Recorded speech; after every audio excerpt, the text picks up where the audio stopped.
Some of the warning signs that you have a student who's struggling with reading, again, when you've got a classroom full of students and you're just kind of getting the ability to, the chance to work with them one-on-one very minimally, it's hard to see often because these students have learned to compensate and survive in the classroom, and so it's hard to often get that flagged.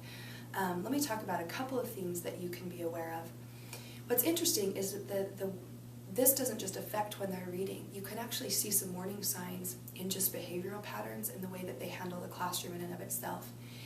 If, for example, as a teacher, when we're trying to do a million things in a day, we give directions such as, okay, put your books away, pull your papers out, get your pencils out, and write your name. And most of the students are doing it, but you've got 2 or 3 that are just kind of looking around the room like, what was I just asked to do? And you're thinking, were you not listening? Were you not paying attention? And you say it again, and you say it faster. And they're still looking at you like deer in headlights, like I don't understand what I'm supposed to be doing. That's a flag. That these are students with a processing disorder. Students who have a reading disability tend to have, it affects all language, including the one that's given to them auditorily. They have issues with sequence memory. You give them more than one direction at a time, and you put them together really quickly, they're still trying to process the very first thing you said, let alone the subsequent 3 things you said. And by the way, what order did you want them to do that in? One of the things that we can do to eliminate some serious stress on our students is to give one direction at a time. Be very explicit about it. Have them tell you back what you just asked them to do. Give them a visual. I would like you to put your book away. Show them putting the book away. Let them do that. Now go ahead and pull out a piece of paper. Set it on your desk. Now please go ahead and take out a pencil. Make sure everyone's done that. Now go ahead and write your name on the paper. Seems very simple, but the students who struggle with reading struggle with processing language all over the place, particularly just auditory representation when we don't give them a visual or very clear, explicit instruction. That's a red flag and something we can help with immediately. The other things that you'll see is they'll avoid reading. You know, if you still do, which I hope not, popcorn reading, where they're like in fear the entire time of, oh my gosh, when is it my turn to read? These are the kids that will always need to go to the bathroom then, will get sick to their stomach then, get a headache then, want to go home then.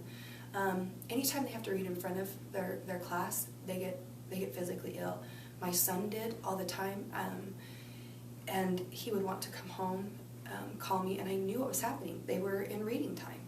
And be very sensitive to that.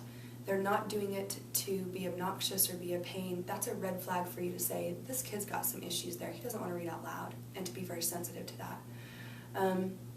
The other flags that you'll see if you're working with them in reading one-on-one, their eyes. If you look at their eyes, they won't track. They're all over the page. The page is very overwhelming to them. Not only do they see words as an entire picture, but they'll see the page as an entire picture. And so it's kind of just this big, ominous thing that they don't even really know where to start. So I had a lot of students say to me that a lot of the words that they're familiar with, that they've memorized as an entire picture, will pop off the page, and everything else they're just kind of guessing and stabbing at. So they'll read words from above a line or below the line that they're actually on. One of the things that you'll see all the time is they'll start to sound out a word and just pull their eyes off the page and just start guessing. What's really happening there, because these students that are struggling tend to have different brain wiring when we're dealing and talking about language, one of the things that they actually is a strength that they overuse is their verbal vocabulary. Which is why you can have an 8th grader that has a verbal vocabulary of an 8th grader, but a reading vocabulary of a 2nd grader.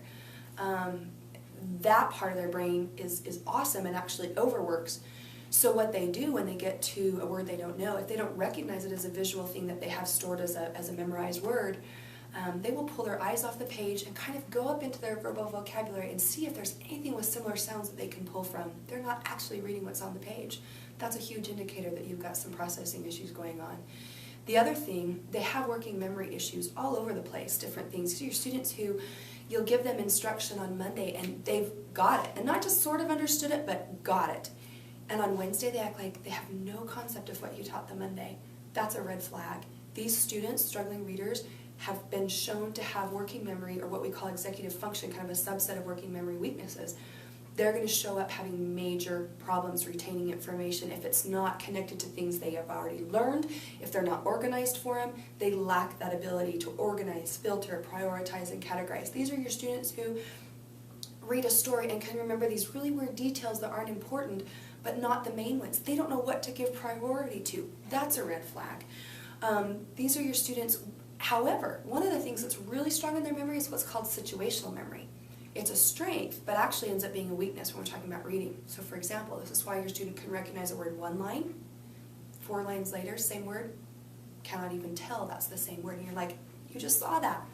What's happening is if the word is not in that exact situation, in that sentence with the letters surrounding it, and it's taken out of that situation, they may not recognize it anywhere else, in another context, in another line, in another story.